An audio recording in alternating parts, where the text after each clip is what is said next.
para todos, sean bienvenidos. Estamos en su canal, la instrucción del Creador para la vida. El inicio. Nuevamente estamos acá con un corazón dispuesto a enseñar, a difundir, a dar a conocer las verdades que a través de las Sagradas Escrituras encontramos. En este canal hablamos de muchos temas referentes a nuestro Creador, el Hacedor de maravillas, a nuestro Padre Celestial, Hashem, y obviamente desde varios puntos nosotros no cargamos, no guardamos una línea, porque no hacemos parte de ninguna comunidad religiosa, porque no representamos ninguna comunidad religiosa. Nosotros somos monoteístas. El monoteísmo no hace parte de ninguna religión. El monoteísmo es el conocimiento, el entendimiento, el discernimiento que el ser humano tiene acerca de su Creador. Creador universal, es supremo, es el quien sostiene todas las cosas, Él las creó, es la causalidad de que nosotros estemos acá. Él creó varios reinos y dentro de esos reinos hizo organismos propios a los cuales Él les dio vida y les dio el sostén de vida, o le da el sostén de vida diaria, ¿sí? Es nuestro Creador, la fuente inagotable. Él es el Todopoderoso, el incorpóreo, indivisible, el Padre eterno, ¿sí? Donde está en medio de su creación, donde no puede estar fuera de ella, donde Él todo lo ve, todo lo sabe, todo lo conoce. Él es el Todopoderoso. Como tal, no hay forma, no hay manera alguna de que algo o alguien pueda ser descendencia de Él, o hijo de Él, o familiar de Él. La unicidad de nuestro Creador es absoluta, es total. Entonces, cuando usted conoce, cuando usted entiende, cuando usted aprende qué es realmente el monoteísmo, qué es lo que el Eterno estableció, entonces usted ya toda doctrina es foránea, ¿sí? Es inventado por el hombre. Lo único acertado, lo único creado y mandado por el Hacedor de maravillas es cuando Él establece su pueblo y le da la norma escritural, que son ya la Torá, que es al pueblo de Israel, precisamente para que cumpliesen con todo esto. Al resto o a la comunidad inicial o a la creación inicial, hablo de Adán y su descendencia, que fue hasta el diluvio, y después Noé hasta nuestros días. Él estableció precisamente para nosotros inicialmente 6 mandamientos, después 7 en la parte de Noé. Es esto lo que debemos conocer, aprender y difundir. Es lo que hacemos en este canal. Como tal, entonces, es por eso hoy tenemos un tema que se llama la profecía versus Jesús. Difundimos esto, enseñamos esto precisamente, pero aclarando nuestra posición, ¿sí? Como hijos o como personas que estamos en este mundo maravilloso, reconociendo quién es nuestro Padre, o el Padre de todo, o el dueño de todo, que es nuestro Hashem, el Creador del universo. Santo es su nombre. Y como tal, entonces vamos a aprender hoy, ¿les parece? Así que les invito para que traigan papel y lápiz y un corazón dispuesto para que podamos conocer hoy acerca de esto. Les invito entonces La idea del judaísmo del Mesías difiere sustancialmente de la idea cristiana del Mesías mítico que ellos formaron, que Roma creó. En el judaísmo ortodoxo, la tarea del Mesías es introducir la era mesiánica, un evento único y un presunto Mesías que es asesinado antes de completar la tarea de tal, o sea, de Jesús, es decir, obligar a todo Israel a caminar en el camino de la Torá, reparando las brechas en observancia, pelear las guerras de Dios y construir el templo en su lugar, reunirse con los exiliados dispersos en Israel, ¿sí? No es este el Mesías verdadero, ¿sí? Y de esto Maimónides lo afirmó muy bien, ¿sí? Según la Torá, el criterio para que una persona sea considerado profeta o hable por Dios en el judaísmo es que debe seguir al Dios de Israel y a ningún otro. No debemos describir a Dios de manera diferente como se sabe que es o como dice la Escritura que es. No hay manera de hacernos una imagen de Él. Es inescrutable, inmedible. Ahora, no sé, a ver, y dice, menos desea cosas que contradicen su palabra eterna y que Él estableció. No existe un concepto del Mesías cumpliendo la ley para liberar a los israelitas de su deber de mantener los mandamientos los mandamientos. En el judaísmo, como se entiende en gran parte del cristianismo o en el judaísmo mesiánico. Mire, yo les hago la aclaración.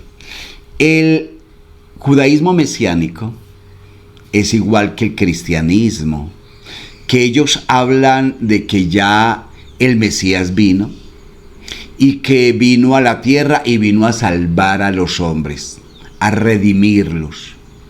Pues la verdad, dentro de lo que el Eterno enseña realmente, de acuerdo al monoteísmo, ni usted ni yo necesitamos de ningún salvador.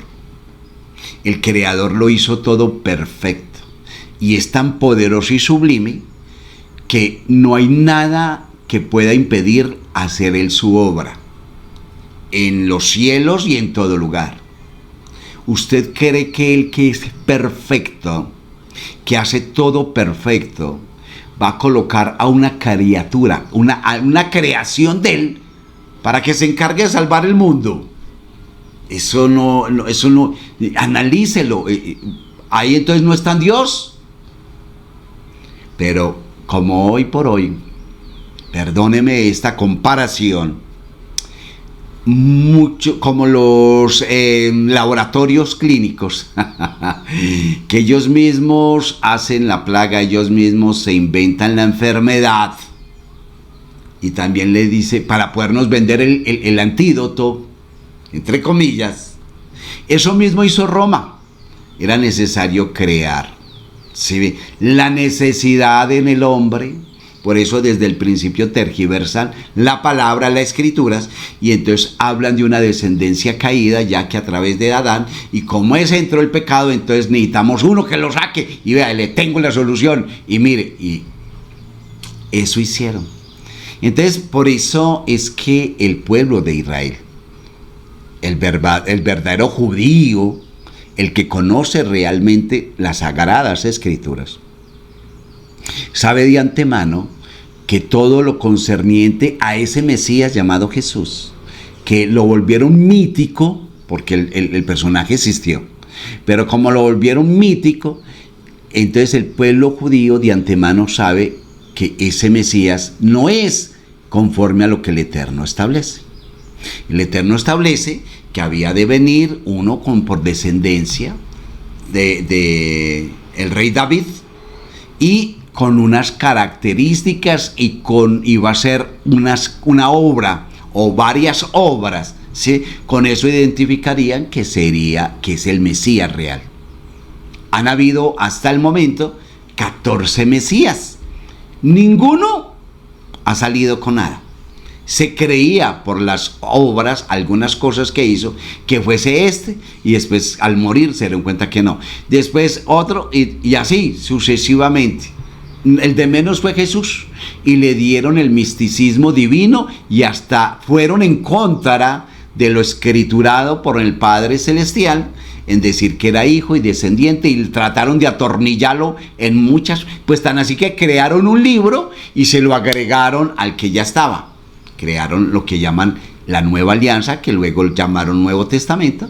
¿Sí? Esos 27 libros, ¿sí? Ese compendio de libros, todo eso es añadido como tal.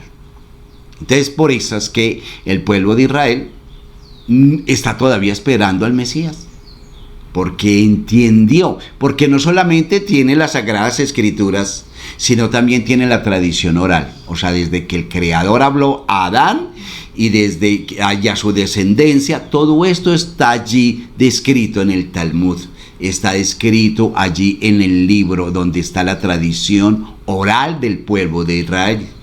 ¿Sí ve? Por lo tanto, es necesario que conozcamos todo esto. Sigamos avanzando. Entonces nos dice que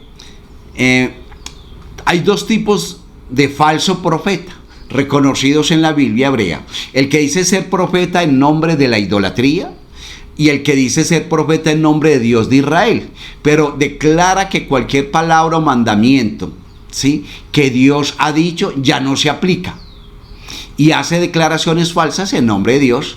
Como el judaísmo tradicional cree que la palabra de Dios es verdadera y eternamente, alguien que dice hablar en nombre de Dios pero que se desvía de cualquier manera de lo que Dios mismo ha dicho, lógicamente no puede ser inspirado por la autoridad divina, ¿verdad? Como dice Deuteronomio 13:1, dice simplemente: ten cuidado de observar solo lo que te ordeno, no agregues ni quites de él. Estaba enseñando Moisés al pueblo de Israel. ¿Sí ve? Como tal. Entonces debemos entender, el Creador es eterno, lo que Él hace es eterno, nos dio un alma eterna y su palabra es eterna. Él ya lo dijo, ya está allí plasmado, no hay más que agregar. Ya lo que agregaron a través de Roma, tercer siglo, saben de lo que estoy hablando.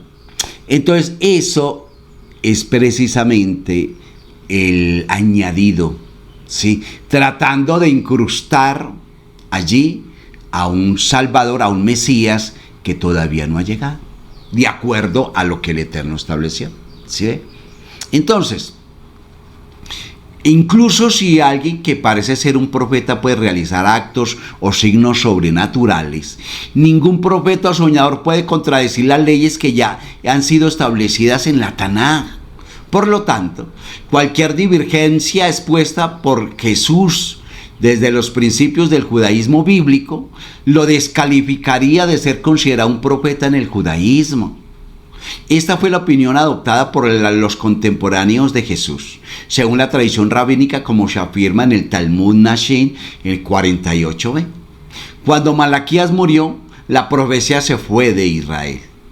Como Malaquías vivió siglos antes que Jesús, está claro que los rabinos de los tiempos talmúdicos no veían a Jesús como un profeta divinamente inspirado.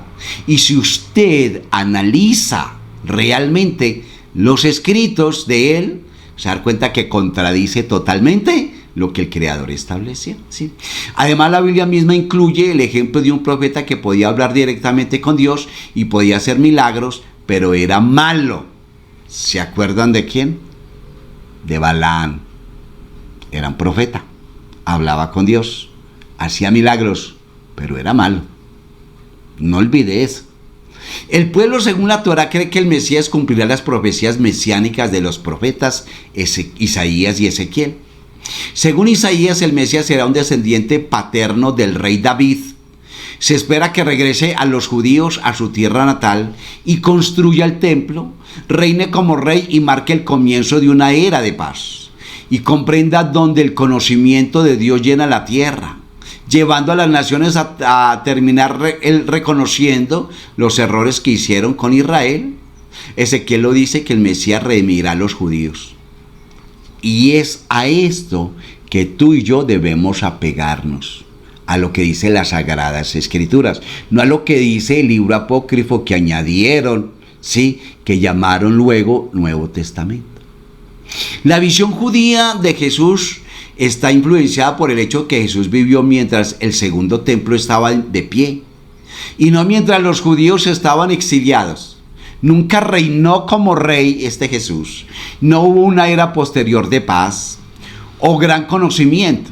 Ahora, Jesús murió sin completar parte de cualquier tarea mesiánica que habla allí las Sagradas Escrituras y falsamente prometiendo una segunda venida como si eso estuviese allí. Allí en las Sagradas Escrituras no habla de que el Mesías vendrá por 2 veces. Eso es una completa mentira. En lugar de ser redimidos, los judíos fueron posteriormente exiliados de Israel y el templo fue destruido años más tarde y no fue reconstruido. Hasta el momento no ha sido reconstruido el segundo templo. Estas discrepancias fueron notadas por eruditos judíos que eran contemporáneos del tal maestro, como señaló más tarde Maimónides, quien en 1163 observó que los rabinos de su tiempo rechazaban a Jesús como el Mesías. ¿Sí? Siempre lo han hecho. El rabino Moshe David Bajin es un estudiante de Ramchal y explica que se suponía que Jesús era el mismo Masías ben Yosef de la generación, pero este falló en su tarea y terminó convirtiéndose en un falso Mesías y se extravió. El rabino Aryeh Kaplan explica el concepto esotérico de la conciencia de Dios y la conciencia de Cristo. Dice que no que Él fuera Dios en este mundo, sino que experimenta una conciencia del Masías Cristo. Jesús, el Masías ben Yosef, algunos se confunden y explican que es el hijo de José y María. El Talmud en el Sanedrín 67a lo explica como el hijo de una relación promiscua con un soldado romano llamado Pandira y María Magdalena, quien estaba casada con Papus ben Yehuda. ¿Sí? Lo que sí tiene como crónica en Israel es que entre este soldado, Pandira y María Magdalena tuvieron un hijo, y de un fruto también de un acto inmoral, porque ella ya era casada con Papus ben Judá, y de allí nació un niño que llamaron Yasu. ¿Sí ve? No es tal como lo han explicado, como lo quisieron, como adornaron al personaje. Entonces, además el judaísmo ve que las afirmaciones cristianas de que Jesús es el Mesías textual de la Biblia hebrea se basa en traducciones incorrectas, con la idea de que Jesús no cumplió con ninguno de los requisitos del Mesías judío. Viene a ser un Mesías falso. En el judaísmo legítimo, la idea de Dios como dualidad o trinidad es heréticamente falsa. Incluso es considerada por algunos como politeístas e idolátrica. Según las creencias judaicas, la Torá descarta a un Dios trinitario, pues claramente dice en Deuteronomio 6:4, escucha, oh Israel, el Señor nuestro Dios, el Señor es uno. Por lo tanto, todo lo que se dice, Trinidad, dualidad y una cantidad de cosas, eso es creado por el hombre. Perdón. Muy bien. Entonces, el judaísmo enseña que es herético que cualquier hombre afirme ser Dios, parte de Dios o el hijo literal de Dios. Lo dice el Talmud de Jerusalén en Ta'anit 2.1. Declara explícitamente: si un hombre dice ser Dios, es un mentiroso. En su libro Una historia de los judíos, Paul Johnson describe el cisma entre judíos y cristianos causado por una divergencia de este principio. A la pregunta, ¿era Jesús Dios o un hombre?, los cristianos respondieron ambos. Después del año 70 después de nuestra era, su respuesta fue unánime y cada vez más enfática. Esto hizo inevitable una ruptura completa con el judaísmo, que lo dice Paul Johnson. En el siglo XII, el erudito judío preeminente Maimónides codificó los principios centrales del judaísmo moderno, escribiendo Dios la causa de todos, ¿sí? Y es uno, Dios es la causa de todo lo que vemos, lo que se vive, lo que respira. Esto no significa uno como uno de un par, ni uno como de una especie, ni una unidad, ¿sí?, que abarca muchos individuos, ni uno como un objeto que está formado en muchos elementos, ni como un objeto simple. Es el único, es infinitamente indivisible, más bien Dios es una unidad diferente a cualquier otra unidad posible. La unicidad solo pertenece a Él, a Hashem, al Dios del universo. Algunos eruditos judíos ortodoxos señalan que la expresión judía poética común nuestro Padre Celestial fue utilizado literalmente por Jesús para referirse a Dios como su Padre Celestial, ¿sí?, que fue en una oración que inventaron, que fue el Padre Nuestro que llamaron. Debemos tener presente que Dios no es corpóreo. Los 13 principios de fe de Maimónides incluyen el concepto de que Dios no tiene cuerpo y que los conceptos físicos no se aplican a Él. En la oración Yigdal, que se encuentra a comienzos de los libros de la oración de los judíos utilizados en las sinagogas de todo el mundo, dice: no tiene apariencia de cuerpo ni es corpóreo. Y es eso, la fuente de la vida, la fuente de la sabiduría universal. ¿Tendrá alguna forma? En el principio central del judaísmo, que Dios no tiene ninguna característica física, que la esencia de Dios no puede ser comprendida. En el judaísmo se considera que Jesús fue el más influyente y en consecuencia el más dañino de todos los falsos profetas. Dado que la creencia judía tradicional y verdadera es que el Mesías aún no ha llegado y que la era mesiánica aún no está presente, concluye en el rechazo total de Jesús como Mesías o como una deidad, porque va en contra de lo que el Eterno mismo estableció. A menos de que usted le prenda velas, de que usted crea a los hombres en lugar de creerle al Altísimo. El judaísmo nunca ha aceptado ninguno de los supuestos cumplimientos de la profecía que el cristianismo atribuye a Jesús. El judaísmo también prohíbe la adoración de una persona como una forma de idolatría, ya que la creencia central del judaísmo es la unidad absoluta y la singularidad de Dios. Téngalo presente. Además, por las miles de inconsistencias de distinta índole que presenta el libro apócrifo que llamaron Nueva Alianza, que después fue llamado Nuevo Testamento.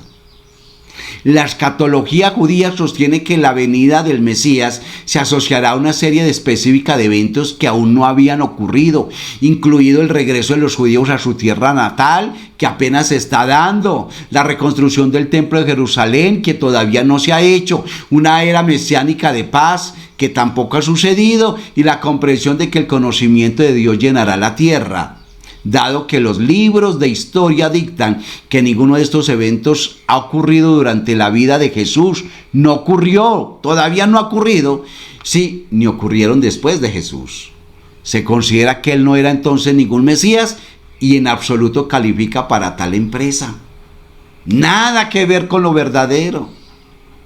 Ahora, se cree que varias obras de literatura rabínica judía clásica contienen algunas referencias de Yasu, incluidos algunos manuscritos sin censura del Talmud de Babilonia y la literatura clásica del Midrash escrita entre los años 250 y 700. Hay una especie de puntos de vista académicos sobre cuántas de estas referencias son en realidad referentes al tal Jesús. Las autoridades cristianas en Europa desconocían en gran medida las posibles referencias de que Jesús en el Talmud hasta 1236. cuando un converso del judaísmo, Nicholas Donin, presentó 35 cargos formales contra el Talmud ante el Papa Gregorio IX, y estos cargos fueron presentados al rabino Yeliel de París para defender en la Diputación de París en 1240. La defensa principal de Yeliel fue que el Yeshua en la literatura rabínica era un discípulo de Yoshua ben Parashiat, y no debe confundirse con Jesús. Posteriormente, en la Diputación de Barcelona, Maimónides hizo el mismo punto, y Jacob ben Meir, Yeliel ben Salomón, el Iprim del siglo XVIII y Jacob Emden del siglo XVIII apoyan esta opinión. Todos estos eruditos conocedores de la Torá y del Talmud. Ahora, no todos los rabinos tomaron esta opinión. El Kuzari de Judá Leví de 1075 a 1141 adujo que esta referencia en el Talmud posiblemente se referían al mal llamado Jesús de Nazaret, y se basaron en evidencias discutibles que aseguran que Jesús de Nazaret vivió 130 años de la fecha en que los cristianos creen que vivió. Cuenta sobre la cronología de Jesús, la polémica cristiana de Kelimat Agoyin, del Profiat de Durán y la vergüenza de los gentiles, de 1397. Hace evidencia que Durán no le dio crédito a la teoría de Yeliel de París sobre esos dos Jesuses, sobre esos dos Mesías. La erudición moderna sobre el Talmud tiene un espectro de puntos de vista de Joseph Klausner y de Strasberg Hedborg y Peter Schaffer, que ven que algunos rastros de Jesús histórico en el Talmud, a los puntos de vista de Johann Mayer y de Jacob Nausner, quienes consideran que hay pocos o ningún rastro histórico y se han aplicado textos a Jesús en su posterior edición, y otros como Daniel Boyarín de 1999, que argumentan que Jesús en el Talmud es un dispositivo literario utilizado por los rabinos farisaicos para comentar sobre su relación con los primeros judíos mesiánicos. ¿Se da cuenta? Por eso hoy estamos aprendiendo acerca de la profecía versus Jesús. Las referencias principales a un Yasu o a un Jesús se encuentra solo en textos sin censura del Talmud de Babilonia y el de Tosefta. Solo en la bula papal del Vaticano emitida en 1554 censuró el Talmud y otros textos judíos, lo que resultó en la eliminación de referencias al tal Jesús o Jesús.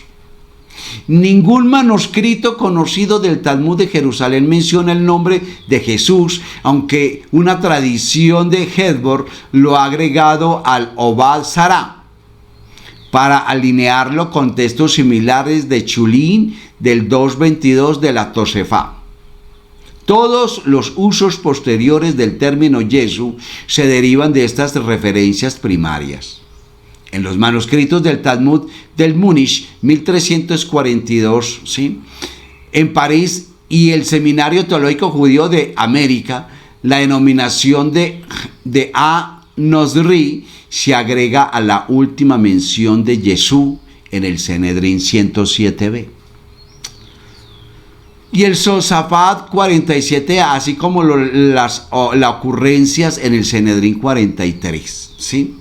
No se encuentra en otros manuscritos parciales anteriores a la censura, como habla en Florencia, Hamburgo y Karlsruhe, donde estos cubren los pasajes en cuestión. Aunque Nosri no aparece en la Tosefta, cuando se produjo el Talmud de Babilonia, Nosri se había convertido en la palabra hebrea estándar para cristiano, y el Yasu Has-Nosri encontrado en el Talmud se había convertido en la controvertida interpretación de Jesús el Nazareno en hebreo.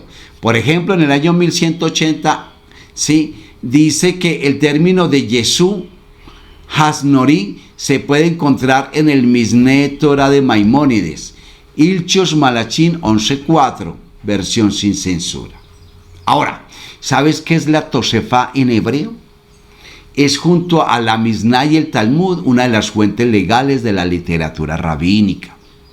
Se trata de un compendio legal con estructura básicamente idéntica, salvo pequeñas excepciones a la de la Mishnah, dividida en los mismos órdenes y tratados.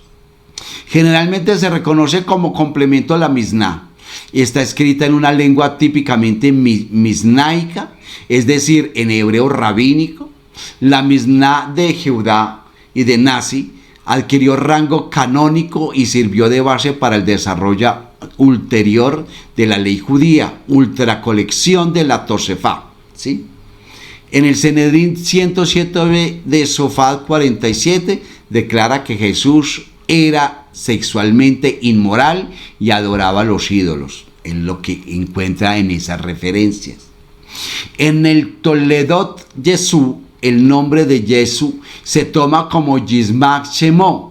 En todos los casos de su uso, las referencias a Jesús se asocian con actos o comportamientos que se consideran que alejan a los judíos del judaísmo. El Misnud, en términos generalmente traducido como herejía y apostasía.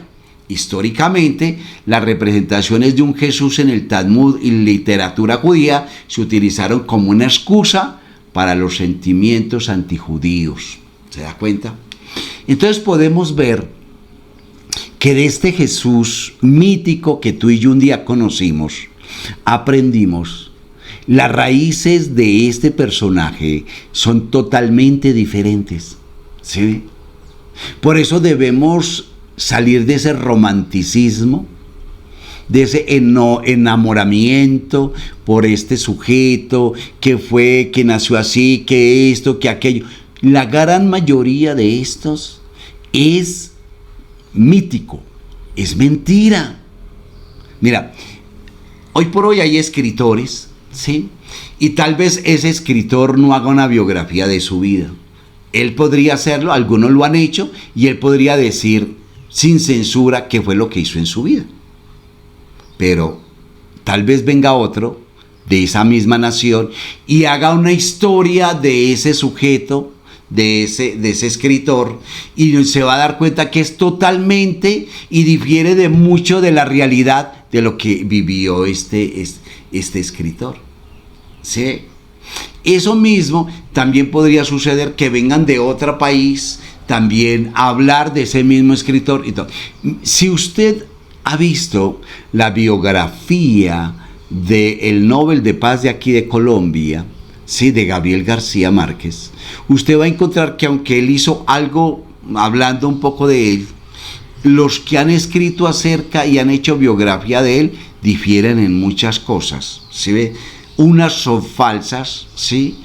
Porque son aducidas al personaje para darle forma, y otros que lo han hecho desde otros países han venido a investigar, y como no encuentran todos los datos, pues obviamente crean un personaje mítico alrededor.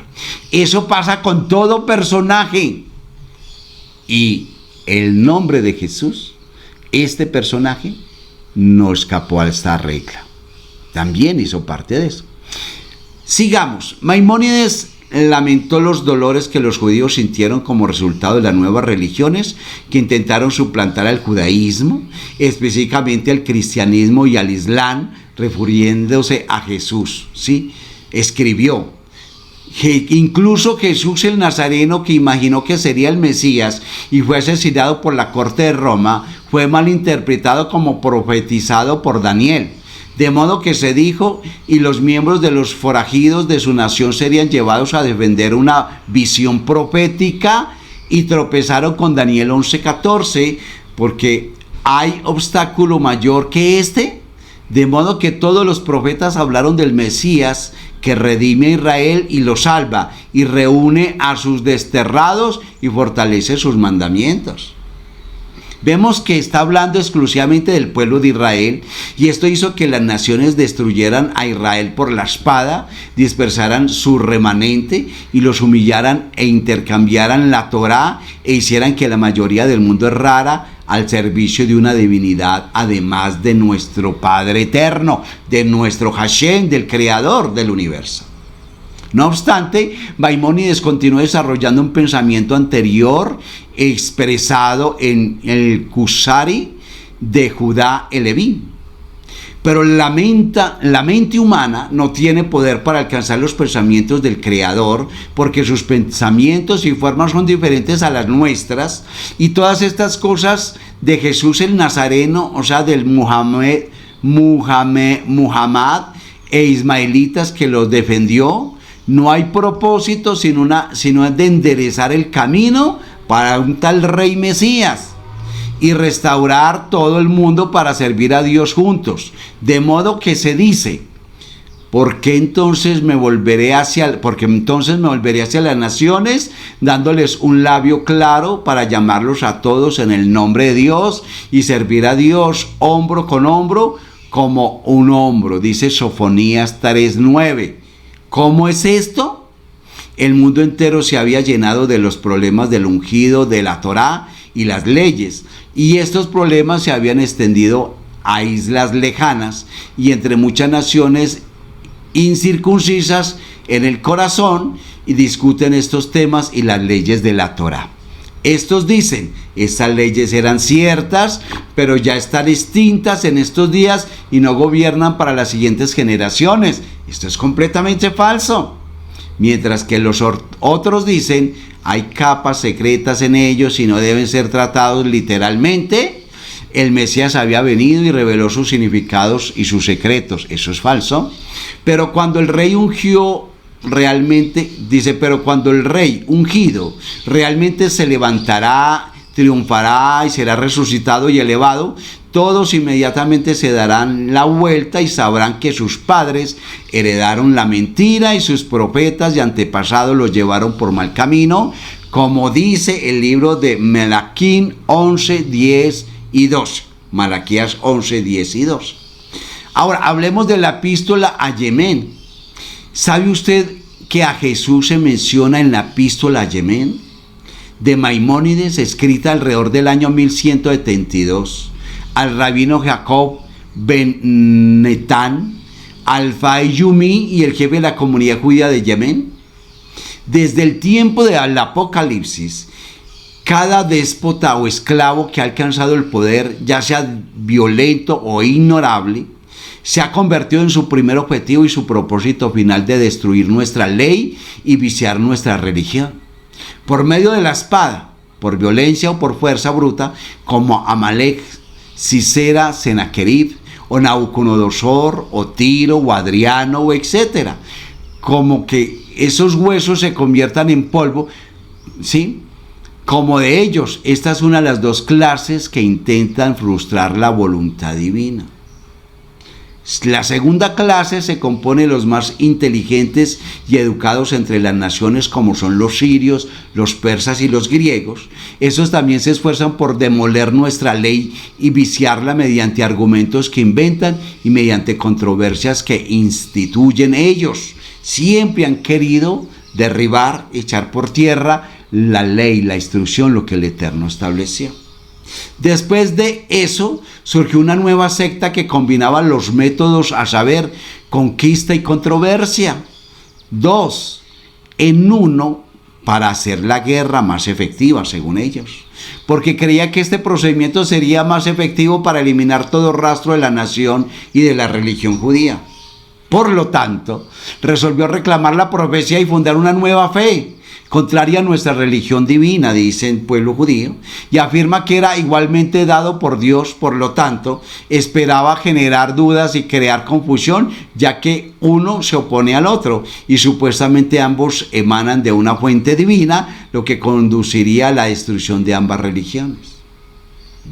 Porque tal es el notable plan ideado por un hombre que es envidioso y quejumbroso, se esforzará por matar a su enemigo y salvar su propia vida, pero cuando encuentre la encuentra imposible alcanzar su objetivo, ideará un plan por el cual ambos serán asesinados. Eso ocurre todos los días, ¿verdad? Dice la epístola Yemen que el primero en adoptar este plan fue Jesús el Nazareno, que sus huesos se conviertan en polvo. Era judío porque su madre era judío, aunque su padre era un gentil, un romano, porque de acuerdo con los principios de nuestra ley, un niño nacido en una judía y en un gentil, o de una judía y un esclavo, es legítimo, según dice Yevamot 45a. Según la epístola de Yemen, a Jesús solo se le llamaba figurativamente un hijo ilegítimo. Impulsó a la gente a creer en que él era un profeta enviado por Dios para aclarar la perplejidad en la Torá, que él era el Mesías que todos los videntes habían predicho. Interpretó la Torá y sus preceptos de tal manera que condujeron a su anulación total, a la abolición de todos sus mandamientos y a la violación de sus prohibiciones. Los sabios de bendita memoria, al darse cuenta de sus planes antes de que su reputación se extendiera entre nuestra gente, le ponían el castigo adecuado a este sujeto. El profeta Daniel ya se había referido a él cuando presagió la caída de un malvado y un hereje entre los judíos que se esforzarían por destruir la ley, porque es que de hecho Deuteronomio está hablando en un versículo, habla de él, ¿sí? Deuteronomio 7:25 es del Mesías, ¿sí? De ese falso Mesías está hablando de Daniel. Dice entonces que el profeta Daniel ya se había referido a él, ¿cierto? Dice que Daniel 11:14, y en esos tiempos muchos se elevarán contra el rey del sur, y los hijos de los saqueadores de tu pueblo se exaltarán a sí mismos para establecer la visión, y ellos fracasarán. En el contexto de refutar las afirmaciones de un contemporáneo en Yemen que pretenden ser el Mesías, Maimónides menciona a Jesús nuevamente.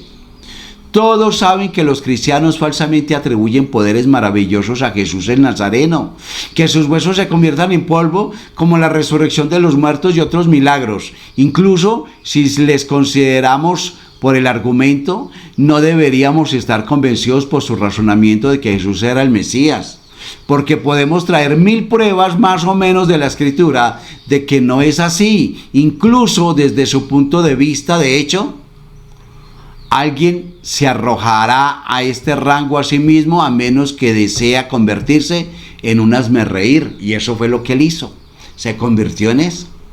Jesús como nazareno entre algunas sinagogas israelíes, en las comunidades Mizraí, judíos originales del Medio Oriente, que son estos, como los de Ranaana, Jesús es visto como un nazareno, un seguidor de un movimiento ascético religioso dentro del judaísmo, aunque sus seguidores no son reconocidos como judíos ortodoxos a pesar de sus propias afirmaciones de lo contrario. Además de ser un hombre de lugar, los nazarenos eran judíos que le comprometían ciertas observancias extremas de la práctica religiosa, como afeitarse la cabeza y observarse las diversas actividades, alimentos o prácticas, pasar tiempo contemplando el desierto, etc.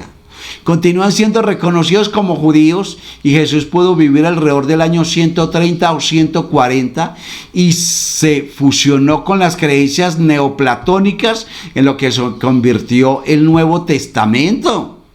Para ellos Jesús es un maestro en la tradición de otros maestros judíos, pero no es un Dios según lo que hablan ellos, ¿sí? Según la Torá, Deuteronomio 13, del 1 al 5 y 18, del 18 al 22, el criterio para que una persona sea considerada profeta o hable por Dios en el judaísmo es que debe seguir a Dios de Israel y a ningún otro Dios. No debe describir a Dios de manera diferente a como se sabe que es, dicen las Escrituras. No debe abogar por un cambio en la palabra de Dios, ¿qué tal? Ni declarar que Dios ha cambiado de opinión, principiando porque Dios es inmutable y desea cosas y de esas cosas que contradicen su palabra eterna ya establecida. No existe un concepto de Mesías cumpliendo la ley para ellos, para liberar a los israelitas de su deber de mantener los mandamientos en el judaísmo, como se entiende en gran parte por el cristianismo del judaísmo mesiánico, que dice que eso ya pasó a la historia, que el Antiguo Testamento ya no tiene efectividad. Eso es más falso que una moneda de cuero. Desconocen quién es el Creador. Hay dos tipos de falso profeta reconocidos en la Biblia hebrea: el que dice ser profeta en el nombre de la idolatría y el que dice ser profeta en el nombre de Dios de Israel. No se le olvide, ¿sí? Recuerde lo que dice Deuteronomio 13:1. Dice simplemente: ten cuidado de observar lo que te ordeno, no agregues ni quites de ti nada. Y recuerde que todo se selló con Malaquías. Hasta ahí llegó las Sagradas Escrituras. De ahí para allá, el añadido de esos 27 libros es libro apócrifo. Incluso si alguien que parece ser profeta puede realizar actos y signos sobrenaturales, ningún profeta o soñador puede contradecir las leyes establecidas de la Taná. Por lo tanto, cualquier divergencia expuesta por Jesús de los principios del judaísmo bíblico lo descalificaría de ser considerado profeta del judaísmo, y él es eso, descalificado totalmente. Esta fue la opinión adoptada por los contemporáneos de Jesús según la tradición rabínica, como se afirma en el Talmud. Las profecías de Jesús y su salvación se apartan totalmente de la verdad de Dios, del verdadero Dios del judaísmo, y no comparte el concepto cristiano de salvación, ya que no creen que las personas nazcan en pecado original. Esto no es lo que dice la Torá. El judaísmo sostiene, en cambio, que una persona que peca puede arrepentir de ese pecado y en la mayoría de los casos puede ser perdonado. Solo debe retornar al camino con emuná, al camino del Creador. El camino del Creador es volverse a Él y aceptar los 7 mandamientos, los 7 preceptos, y vivir como justo de las naciones. Eso es lo que tú y yo debemos ser, debemos sentir, debemos vivir, y apartarnos de toda esta mentira de las religiones. Recuerde, lo único que el Eterno estableció fue un pueblo judío.